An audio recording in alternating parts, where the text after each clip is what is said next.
Yo efectivamente voy a tratar de hablar, de compartir con todos ustedes pues algunas reflexiones sobre cómo aconsejar, entre comillas, a las personas mayores y, como ven, lo he titulado Una necesidad permanente. ¿Por qué? De manera muy sencilla también. En primer lugar, yo creo que por los datos que yo tengo, pues las consultas sobre alimentación, nutrición y dietética pues constituyen las principales dentro del mundo de la oficina de farmacia, y dentro de esas consultas pues son las personas mayores las que se llevan el mayor porcentaje. Bueno, hemos tenido la fortuna, aunque el profesor Rivera hablaba de que le había tocado bailar con la más fea, pues ya han visto que la ha convertido la más fea en la más bella, así que ya tenemos mucho ganado, por supuesto casi todo para lo que yo me voy a dedicar a continuación. Yo creo que todos compartiremos pues esta frase: vivir si no para siempre, por lo menos cuanto más. El objetivo es ver cómo llegamos a vivir respecto a calidad de vida y qué es lo que puede hacer la alimentación y la nutrición en ese sentido, ¿no? Ya se ha comentado anteriormente pues esa ganancia en años que hemos tenido en las últimas generaciones, de forma que si nos fijamos en lo que era la pirámide de población, pues ahora la seguimos llamando de pirámide de población, pero ya no es efectivamente una pirámide de población.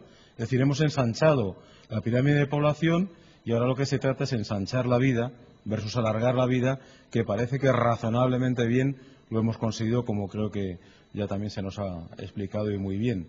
Yo sí quería aquí, porque nos interesa mucho en todos los aspectos, pero también en nutrición, pues que nos fijemos en esa cúspide de la nueva pirámide de población, porque ha aparecido de alguna manera un nuevo grupo de población que no existía hace apenas una generación, que son los mayores de 80 años.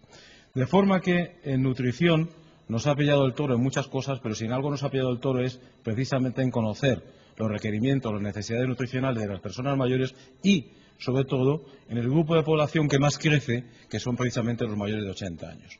Por tanto, todo lo que a partir de ahora les cuente o compartamos, pues hay que tomarlo con mucha precaución, mucha cautela, porque piensen que es en las personas mayores donde tenemos un mayor desconocimiento y, sobre todo, en las que más necesitaríamos conocer, y los mayores de 80 años precisamente en los que menos conocemos. Bien, salvo el dibujo, que está claro que no corresponde a una fotografía, lo que tenemos aquí son, como ustedes verán, fotografías, figuras de personas mayores que difieren muy poquito en cuanto a su DNI.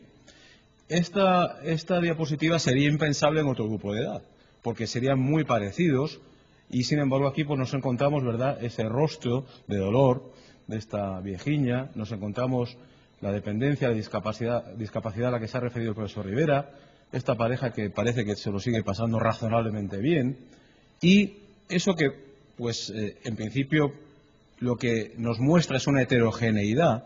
Desde el punto de vista de la nutrición nos complica las cosas, porque, como veremos al hablar de ingestas recomendadas a partir de los requerimientos nutricionales, va a ser muy difícil establecerlo de acuerdo a esta heterogeneidad de grupo, que, insisto, sería imposible hacer una fotografía parecida en otro grupo de edad.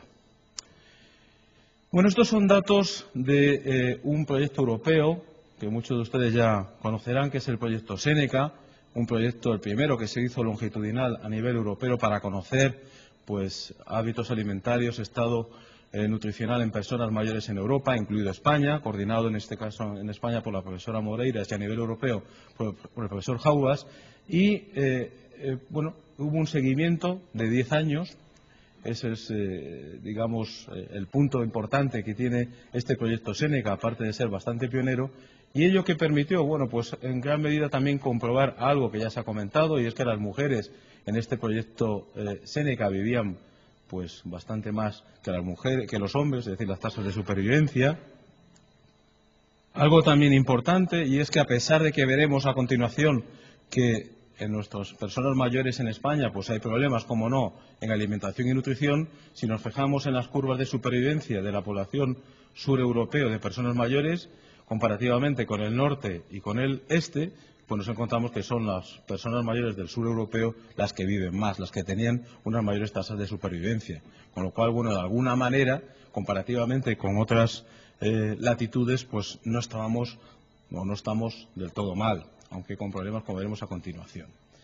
A nivel español, a mí me gusta destacar, y aún encima más en esta casa, lo que yo creo que han sido datos muy significativos de muchos que seguro que han participado en el propio estudio, que es el estudio Plenufar 3, diseñado y coordinado por el Consejo General de Colegios Oficiales de Farmacéuticos en el 2006 y que, bueno, pues como bien sabemos, trató de hacer un diagnóstico del estado de nutrición en personas mayores o en riesgo de desnutrición. Y claro, únicamente a mí me gustaría llamar la atención sobre estas cifras que yo creo que son muy llamativas y muy preocupantes. Cuando se suma desnutrición más riesgo de desnutrición, nos encontramos con que aproximadamente un 25% de nuestras personas mayores de 65 años están en esa situación. Y yo creo, honestamente, en un país como el nuestro, rico a pesar de la crisis, occidental, progresista, yo creo que no nos podemos permitir que 1 de cada 4 mayores esté en una situación de desnutrición diagnosticada o en una situación de desnutrición. Si no fueran las personas mayores, como ya ha hablado el profesor Rivera, que están discriminadas socialmente, pues casi con toda seguridad, ¿verdad?, saldríamos a la calle a protestar y estaríamos en una manifestación en la Gran Vía, en Colón, donde nos dejara el ayuntamiento, hablando de que esto no puede seguir así. Pero, sin embargo, pues es una cifra latente y silente que, desde el mundo farmacéutico, el mundo de los profesionales de la ciencia de la salud, creo honestamente que debemos reflexionar lo antes y más urgentemente posible. Bien, ¿cómo interacciona nutrición y el proceso de envejecimiento? Aunque ahí no se vea muy bien, se lo voy a resumir. Son, yo creo, 3 aspectos importantes. Uno que ya se ha comentado, y es que fisiológicamente la mayor parte de nuestras funciones declinan progresivamente en la vida adulta, y la pregunta es si la nutrición, los estilos de vida, ¿qué pueden hacer para mejorar o empeorar esta pérdida de tejidos y funciones fisiológicas?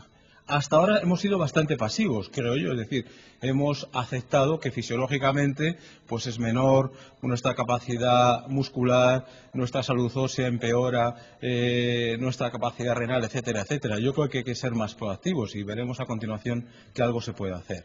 En segundo lugar, como también se ha comentado, la frecuencia de enfermedades crónicas degenerativas se incrementa con la edad, eso es evidente, y también es evidente que sabemos hoy que hay factores dietéticos que influyen en la prevención e incluso en la intervención sobre esas enfermedades crónico-degenerativas. De eso se trata. Y en tercer lugar, quizá menos conocido o quizás somos menos conscientes, es este punto 3, y es que la mayoría de las personas comen menos, un porcentaje importante, comen menos a medida que su edad avanza y, por tanto, las ingestas de nutrientes pueden resultar más bajas que las recomendadas, como veremos a continuación. Luego, este es el marco, el cuadro en el que nos encontramos desde el punto de vista de la interacción entre nutrición y proceso de envejecimiento. Hay mucho más, pero quedaría así reducido. Bueno, este es otro cuadro que son los diferentes factores socioeconómicos, culturales, fisiológicos, estilo de vida, de salud, psíquicos, que pueden influir en el estado nutricional y, por tanto, en la salud de la persona mayor. Al igual que decía con esas fotografías del inicio, no existe otra etapa de la vida en que haya un cuadro tan numeroso de factores que pueda influir en los requerimientos nutricionales. Por tanto, es un punto añadido más de complejidad a la hora de establecer adecuadamente las ingestas recomendadas a partir de los requerimientos nutricionales. Como ven, me voy protegiendo para que luego, pues cuando hablemos de las ingestas recomendadas, se crean lo justo. Pero lo cierto es que nos ha pillado el toro, como les decía, y no estamos en una etapa increciendo, es verdad, de ir conociendo cuáles son las necesidades, pero todavía muy lejano de poder establecerlas adecuadamente. Y vamos a ver algunos de estos factores, aspectos principales. Uno fundamental son los cambios en la composición corporal. Como ustedes conocen, cambiamos nuestra composición corporal de manera espectacular cuando somos adolescentes, luego por más o menos nos mantenemos más gordos, más flacos, con más pelo, menos pelo, etcétera, y luego llega el otro gran cambio en cuanto a la composición corporal, que es cuando envejecemos. Y claro, esos cambios en la composición corporal afectan a lo principal. Aquí tienen ustedes, si quieren, de manera muy periodística, qué es lo que ocurre. Por un lado, disminuye, ¿verdad?, la masa magra metabólicamente activa, y al decir metabólicamente activa estamos diciendo que la masa magra es precisamente la que nos tira, la que nos requiere la energía. Por tanto, vamos a pensar que ya teóricamente los requerimientos de energía de kilocalorías van a verse disminuidos como consecuencia de ese cambio supuestamente fisiológico que ocurre con la edad. Segundo, un incremento de la grasa corporal en porcentaje. en porcentaje. No quiero decir que una persona de 80 años tenga más grasa que la que tenga yo, ni mucho menos, pero sí cambia el porcentaje. Lo digo porque muchas veces se comete este error. Y además de incrementar la grasa corporal en porcentaje en relación con la masa magra, lo que también ocurre es un cambio en su distribución. Todos somos conscientes que se va perdiendo pues esa grasa subcutánea de las manos, por ejemplo, o de la cara, y se va acumulando fundamentalmente a nivel abdominal. Y disminuye la densidad ósea. Luego los cambios son importantísimos y drásticos. Y a mí sí me parece muy interesante ver cuál es la hoja de ruta, la cascada que ocurre en un porcentaje importante de nuestros mayores como consecuencia de estos cambios en la composición corporal y que se resume en este cuadro. Hemos dicho que disminuye la masa muscular y que esta masa muscular es la metabólicamente activa. Recuerden que la tasa metabólica basal es el principal componente de nuestro gasto energético diario. Aproximadamente podemos hablar de una disminución del 9 al 12% en el metabolismo basal. Por tanto, si disminuye el metabolismo basal, disminuyen nuestras necesidades energéticas. Esas menores necesidades energéticas nos van a llevar a una menor ingesta de alimentos, menor aporte de energía y nutrientes, riesgo de malnutrición. Esta hoja de ruta, esta cascada, es importantísima. Pero al mismo tiempo, no nos olvidemos que esta disminución de la masa muscular, pues ¿qué va a llevar? A menor actividad física. Y esta menor actividad física va a llevar en un porcentaje que es creciente también de personas mayores que van a sufrir el riesgo de sobrepeso y obesidad por el sedentarismo que en general afecta a todo el grupo de población, pero al mismo tiempo esta disminución de la actividad física se une aquí a esta hoja de ruta, menores necesidades energéticas, la actividad física es el segundo componente del gasto energético diario y aparece esa cascada. ¿Qué es lo que se puede hacer? Bueno, pues desde mi punto de vista y el de otros muchos, evidentemente, que saben mucho más que yo, es aquí donde fundamentalmente debemos intervenir. No se ha intervenido hasta hace poco y es en tratar de mantener lo mejor posible la masa muscular. No pensar que se ha dado la batalla por perdida en cuanto a que hay una pérdida de masa muscular que puede llevar a una sarcopenia y, por tanto, a la muerte. Si nosotros somos capaces en lo posible de que la persona mayor mantenga un ejercicio moderado que le guste, como luego veremos, pues cortamos aquí este ciclo, esta hoja de ruta, esta cascada que nos preocupa mucho.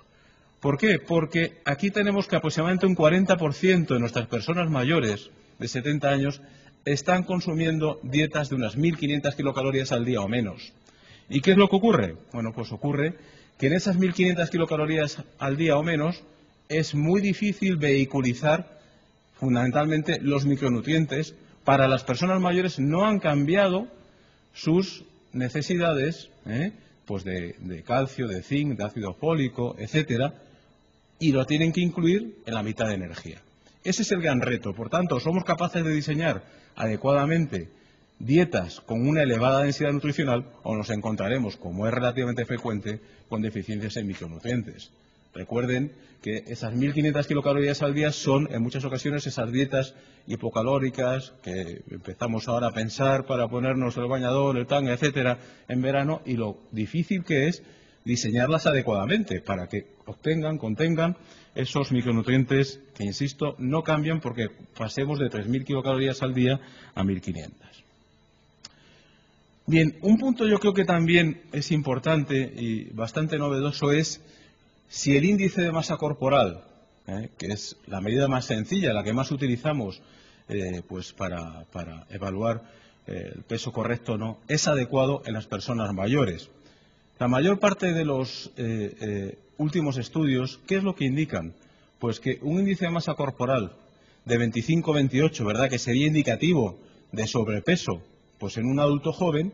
Sin embargo, en las personas mayores ese índice de masa corporal es el que garantiza una mayor supervivencia. Por tanto, lo que podríamos decir estar gordito o gordita cuando se tienen 70, 75 años es precisamente, en principio, salvo que haya patologías asociadas, es en principio una garantía de salud, cosa que no ocurre cuando se es adulto joven. Luego, las tablas de índice de masa corporal es muy peligroso usarlas tanto en niños como en personas mayores y, de hecho, pues van a valer para la edad adulta joven, pero no para otras etapas de la vida, de luego, no en la persona mayor. Hay un editorial publicado en American Journal of Clinical Nutrition que ya alertaba de este tema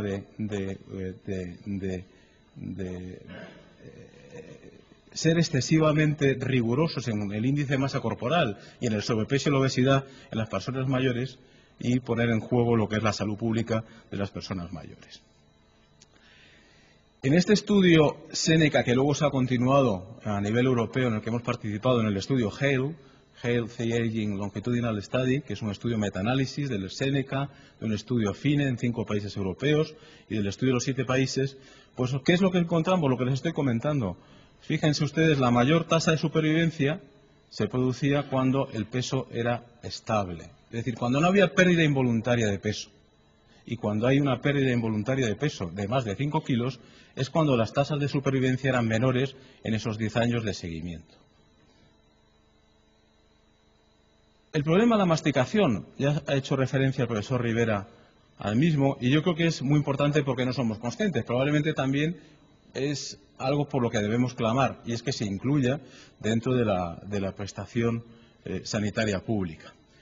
Y en muchas ocasiones se nos olvida que nuestra boca, que nuestros dientes, pues son también parte de la composición corporal, ¿verdad? Parece que no tiene nada que ver la estructura ósea de esqueleto en la boca con lo que ocurre de la boca hacia abajo, y no es así.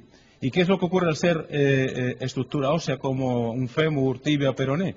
Bueno, pues que lógicamente hay, en principio, menor densidad ósea, pero eso se asocia a que suele haber frecuentemente enfermedades periodontales, una mala relación calcio-fósforo, un mal estado en vitamina D, como veremos a continuación. Fíjense que ahora vivimos casi en un mundo de relaciones en nutrición, que yo creo que es lo más apasionante.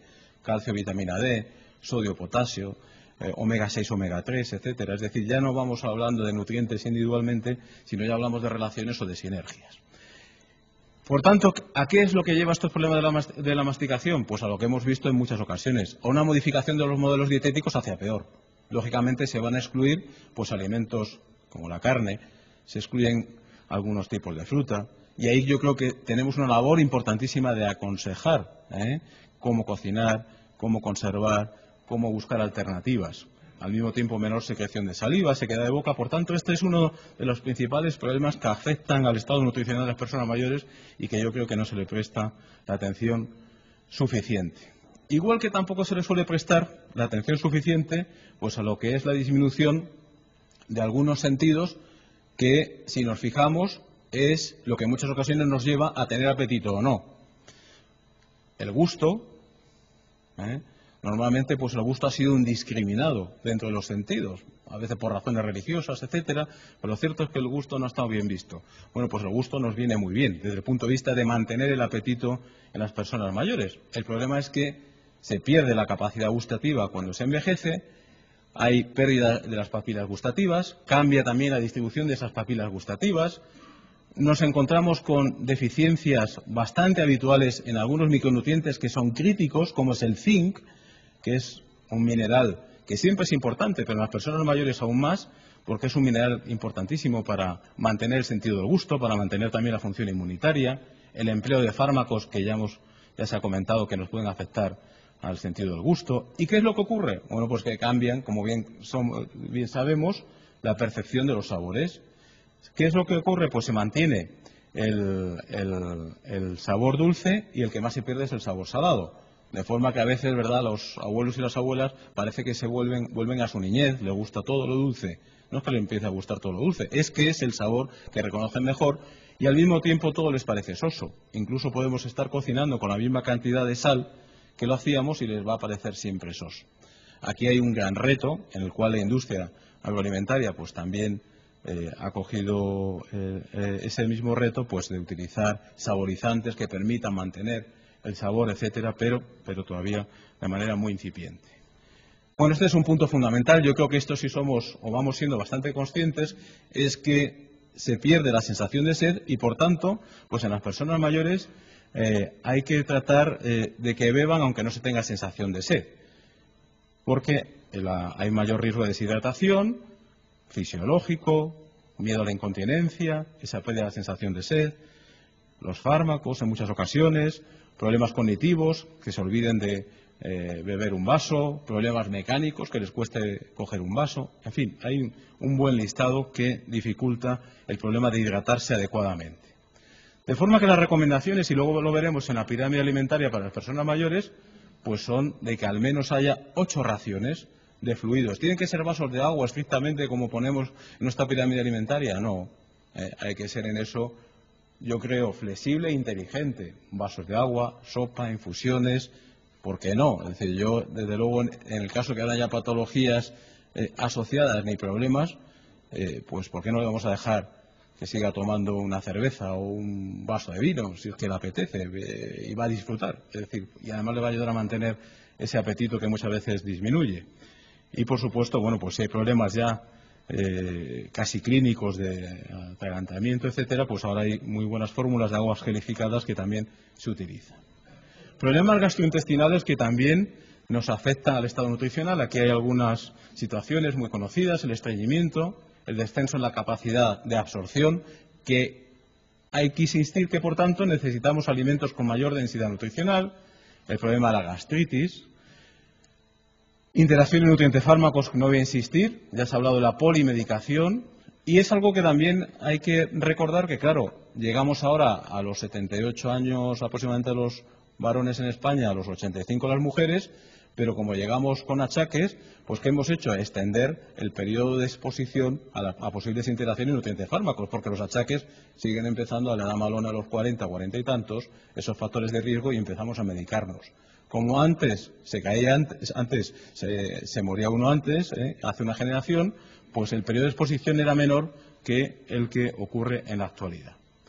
Un sistema gastrointestinal deteriorado, el fármaco tiene que competir con el nutriente y el pobre nutriente siempre lleva las de perder. Y dentro de los nutrientes los que llevan más las de perder son las vitaminas, por tanto los micronutrientes. Es mucho más débil siempre y, por tanto, es importantísimo hacer, siempre que sea posible, un seguimiento de las interacciones nutrientes-fármacos, que no se suele hacer. El alcohol y el tabaco pues son factores sinérgicos que nos complican la situación, como no. Y, por supuesto, como ya se ha comentado, los fármacos que alteran el apetito, el sentido del gusto, etcétera. Igual de importantes son los problemas socioeconómicos en este grupo de edad. Parece que cuando uno se jubila, a diferentes edades, pues se empeora, y es así, desgraciadamente, con la pensión que se recibe, se pierde, por tanto, capacidad adquisitiva. Y yo también quisiera hacer una llamada de atención pues a lo que son las incapacidades en las dificultades para realizar la compra, para cocinar. El problema de la seguridad alimentaria, que también nosotros ahí podemos hacer mucho desde la oficina de farmacia. Pues, por ejemplo, cuando no se ve bien, pues evidentemente a lo mejor no se ve incluso que un plato está sucio. Cuando no se huele bien, pues hay mayores dificultades para a lo mejor ver un escape de gas. Cuando, en fin, hay muchísimos problemas de seguridad alimentaria que están relacionados en muchas ocasiones con problemas psicosociales. Dificultad para realizar la compra y cocinar. Es decir, hemos basado una sociedad en que todos supuestamente podemos ir a una gran superficie y ahí realizar nuestra compra. Que yo conozca, las grandes superficies están en la periferia y es muy difícil ver personas mayores que van ahí, les ponemos enfrente a un gran carro y les enfrentamos a unos lineales que no están diseñados precisamente para las personas mayores. Eso, al mismo tiempo, en un barrio envejecido como es el que está esta Real Academia y otros muchos en Madrid, pues busquemos aquí cuáles son ahora mismo, al salir si tenemos ganas, cuáles son los establecimientos de compra posibles para una persona mayor que viva aquí. Y nos llevaremos, creo yo, una triste sorpresa. Los lugares de reunión, se refería al profesor Rivera, que existen teóricamente, pero que en la realidad pues son muchos menos. Yo siempre cuento una anécdota, pero creo que es muy significativa, que las dos grandes cadenas de hamburgueserías, una que empieza por M y otra que empieza por B, y no voy a dar más datos, ¿qué han visto? Pues que en las grandes ciudades, grandes ciudades, Londres, Nueva York, en los centros de esas grandes ciudades han empezado a ser sus establecimientos punto de reunión y de comer de las personas mayores, más que de las personas jóvenes. ¿Por qué? Pues porque no les queda otro remedio. Segundo, porque son relativamente baratos. Y tercero, porque si nos fijamos, pues las comidas que se ofrecen son de fácil masticación, textura, y son los lugares de reunión, hasta el punto que ya están empezando a cambiar pues la estética de esos establecimientos del adolescente o niño pasándolos a personas mayores, ofreciendo el servicio en mesa, etcétera. Luego, ahí hay algo que hay claramente una discriminación, como antes comentaba el profesor Rivera, y que nos afecta mucho al estado nutricional. Bien, en la última parte quería hablar un poquitín de las ingestas recomendadas en personas mayores. Si siempre es difícil establecer ingestas recomendadas, ya he dicho, más lo es en las personas mayores, por desconocimiento de las mismas, por la propia heterogeneidad del grupo, y aún encima ahora, porque no nos basta con tratar de establecer las ingestas recomendadas para evitar deficiencias, sino que vamos a ese concepto de nutrición óptima, que también tienen derecho a la nutrición óptima las personas de 70 o de 80 años. Pero todavía estamos tratando de establecer las ingestas recomendadas para los mínimos, no para lo óptimo. Las personas mayores tienen necesidades propias y únicas, y esto que parece pues algo de perogrullo es algo que no hemos cumplido, porque lo que hemos hecho normalmente es extrapolar ingestas recomendadas de adultos jóvenes a personas mayores. Eso va cambiando, pero evidentemente no es lo mismo para la mayor parte de los nutrientes. Y ahora mismo, pues lo que se considera es que al menos debería haber en las ingestas recomendadas dos grupos, de 60 a 69 años y más de 70 años. ¿Se cumple? Pues no. Pero es lo que se debe hacer. Miren, este es un proyecto que ahora está en marcha, es el proyecto Eureka, un proyecto europeo en el que participamos, que lo que trata es de armonizar las ingestas recomendadas de micronutrientes a nivel europeo para todos los grupos de población, incluidas, por supuesto, las personas mayores. Y se lo traigo aquí para que vean que estas son las edades de 18 años a más de 75, Comunidad Europea, de diferentes países que tienen establecidas más o menos bien sus ingestas recomendadas. Pues fíjense lo que consideran población de edad, pues a la hora de establecer las ingestas recomendadas.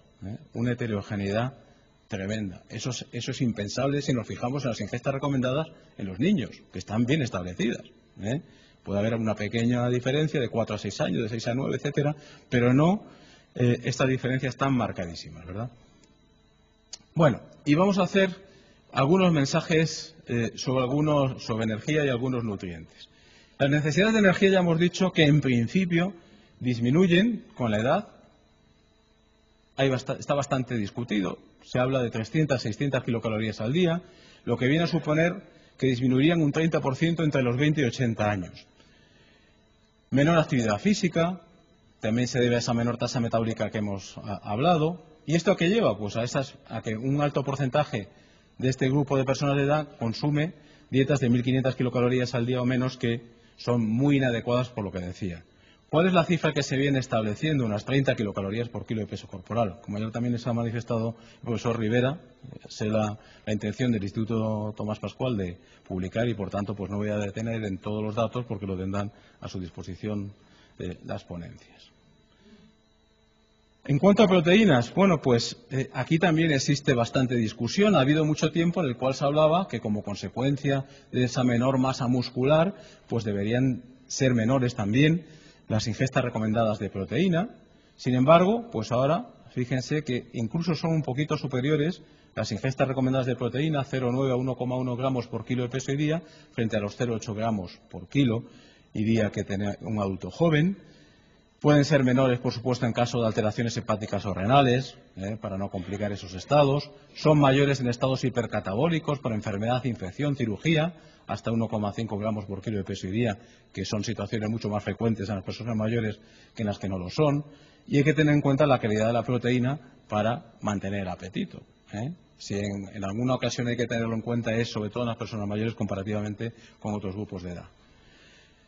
En cuanto a los lípidos, antes hablaba el profesor Rivera de gerontofobia. En nutrición está claro que vivimos en un mundo de grasofobia. Bueno, pues en ese mundo de grasofobia en el que vivimos, tampoco nos debemos olvidar que tiene un papel fundamental el aporte de grasa, en primer lugar porque nos aportan ácidos grasos esenciales y vitaminas liposolubles que van en ese autobús que es la grasa, pero al mismo tiempo porque es el agente palatable, la grasa por excelencia. Y como hemos dicho que nos interesa mantener el apetito, pues hombre, yo creo que desde luego no deberíamos ser excesivamente rígidos con el tema del contenido en grasa en las personas mayores, salvo que haya patologías asociadas. Y además, no nos olvidemos que una restricción importante de grasa, ¿a qué podría llevarnos? Pues a reducir el consumo de alimentos que efectivamente contienen grasa, carne, pescado, lácteos o quesos, y a los nutrientes, pero también a los nutrientes que estos aportan y que nos pueden venir que los tenga la persona mayor a su disposición igual o mejor que reducirle drásticamente la grasa. Proteína, vitamina D, calcio, hierro, zinc. Luego, como todo, hay que ver el equilibrio y la balanza y jugar con la inteligencia a la hora del consejo en ese sentido. Respecto a los hidratos de carbono, pues dos cosas muy rápidas. Una, que en general no cambian las recomendaciones con respecto a otros grupos de edad. Y dos, que efectivamente tenemos que seguir insistiendo en esta recomendación de no abusar de los azúcares sencillos, tratar de que correspondan a un 10% de la energía total, pero tampoco olvidarnos que los hidratos de carbono sencillos pues pueden ser una fuente de energía muy útil en personas de edad. Un dulce, un vaso de leche con azúcar, recuerden cómo se pierde el sentido del gusto hacia lo dulce, cómo cambia el sentido del gusto hacia lo dulce, y que además nos ayudan a mantener el apetito y aportar energía, que en muchas ocasiones es un problema. La fibra, bueno, pues en principio nos va a ayudar a muchos de los problemas que padece la persona mayor. El estreñimiento, diverticulosis, parece que ayuda a prevenir el cáncer de colon, a controlar el peso, el tema de la colesterolemia y la glucemia. La recomendación es igual que para otros grupos de edad, 25 o 30 gramos al día, pero desde luego el exceso se ha visto que es muy perjudicial y sobre todo en las personas mayores, porque en ese sistema gastrointestinal deteriorado, mucho más débil, pues un exceso de fibra lo que va es a impedir la absorción adecuada, igual, de unos nutrientes que nos vienen muy bien: calcio, hierro, zinc, cobre, magnesio. Este es el resumen de las recomendaciones dietéticas actuales que les he comentado. Y respecto a los micronutrientes, estos son, fíjense, hay 8 países solo de los 31 que hemos analizado en el proyecto Eureka, que les decía a nivel europeo, que todavía está en marcha, solo 8 tienen medianamente bien establecidas ingestas recomendadas para las personas mayores. Otros están adaptadas, de personas más jóvenes, etcétera. Luego, 8 de 31, que es bastante triste la cifra. Y quería casi finalizar por lo que es dentro del mundo de los micronutrientes, en el tiempo disponible, por lo que yo creo que es el principal problema de salud pública actualmente, que es el tema de la vitamina D. En primer lugar, porque nos estamos encontrando con situaciones deficitarias bastante generalizadas en vitamina D, sobre todo en las personas mayores, en España, en los países del Mediterráneo y también en países de otras latitudes. En segundo lugar, porque ya existe bastante evidencia científica de que están mal establecidas las necesidades, igual que los valores de referencia del laboratorio, de acuerdo a lo que hoy necesitamos de vitamina D, porque en los años 70, y así se establecieron las ingestas recomendadas de vitamina D, estaban basadas en tratar de prevenir el raquitismo, la osteomalacia, y ahora mismo, pues la misma concentración, la misma ingesta recomendada, la tratamos de relacionar con otros aspectos de salud que vamos viendo tienen una gran importancia en relación con la vitamina D, desde lo que es un endpoint importante, que es caerse menos, la fractura, la propia densidad ósea, el cáncer de colon, y sin embargo, por tanto, parece incluso necesario triplicar las concentraciones necesarias de vitamina D. ¿Cómo alcanzarlas? Pues es complicado. Por eso les decía que es casi el principal reto, creo yo, de salud pública, al menos en micronutrientes que tenemos hoy en las personas mayores. Pues ¿cómo alcanzarlas? En primer lugar, tenemos que ser muy conscientes, todo el mundo de ciencia de la salud y de la nutrición, que hemos sido, hacer un mea culpa, y que hemos sido muy conservadores y que llevamos bastantes años perdidos en establecer unas nuevas ingestas recomendadas, una auténtica revolución de la vitamina D. Hay unos estudios actuales muy agresivos, pero muy bien publicados, que nos indican que dosis importantes de vitamina D logran ya prevenir en una parte importante pues lo que es el endpoint fundamental, que es la caída, la fractura. Estudios de Biso Ferrari, sobre todo en el Instituto de Zúrich. Luego, esa evidencia clínica nos tiene que llevar, insisto, a un cambio en lo que son las ingestas recomendadas. Aquí tienen ustedes también, a partir de la Eureka, lo que son los rangos de ingestas recomendadas de vitamina D para las personas mayores en diferentes países. Hay una gran heterogeneidad, que tampoco tiene, en ese sentido, no tiene mucho sentido. Insisto que se está en un proceso de recomendación. Y aquí tienen ustedes algunos datos propios del estudio Seneca, en el cual, pues, quizá la observación principal fue que en nuestros países mediterráneos, incluidos España, había una situación importante deficitaria de vitamina D, como se ve aquí. Es decir, que cuando se suma estado deficitario y marginal, estábamos en un 75% de nuestras personas mayores sufriendo de un estado insuficiente en vitamina D. Claro, el tener una cierta actividad al sol o exposición o no tener actividad, pues se refleja en las concentraciones séricas de este marcador del estatus en vitamina D, que es la 25-hidroxi y vitamina D. Como tienen ustedes aquí, significativamente los que pasean tienen un mejor estado.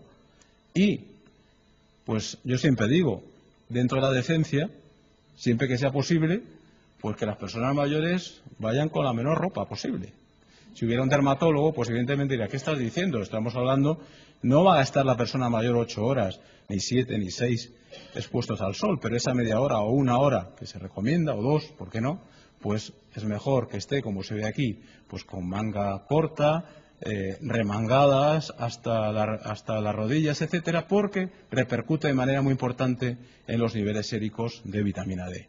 Recuerden que además son muy escasas las fuentes de vitamina D en los alimentos y optamos por los alimentos fortificados o suplementos, que yo creo que en este caso sí está justificado, y además hay que ayudarse de esa exposición solar para obtener más provitamina D. Bueno, esto es otro estudio posterior, también europeo, el OPTI4, Optimal Fortification with Vitamin D, comparación de adolescentes con personas mayores. Hemos encontrado lo mismo, un mejor estado en adolescentes, muy malo en mujeres mayores en España. Y estas son las guías alimentarias. En las personas mayores saben que nos inventamos muchas cosas en nutrición, entre comillas. Unas son estas pirámides alimentarias que son muy bonitas, pero que son un fracaso. Es decir, no existe ninguna otra faceta, creo yo, en la cual se haya fracasado más que en transmitir el mensaje nutricional. En personas mayores o en niños o en los que estamos aquí. ¿Por qué? Porque fíjense que el grado de cumplimiento de las pirámides alimentarias suele ser del 50%, no más. Si en otra faceta de la vida fracasáramos en un 50%, pues sería para echarnos a buenazos, a gorrazos, o cambiar totalmente la estrategia, porque está claro que o estamos muy alejados de lo que se puede cumplir o están mal diseñadas las estrategias de mensaje nutricional. Bueno, pues en esas estrategias, esta es una pirámide para personas mayores que estableció la Sociedad Española de Nutrición Comunitaria en el 2001.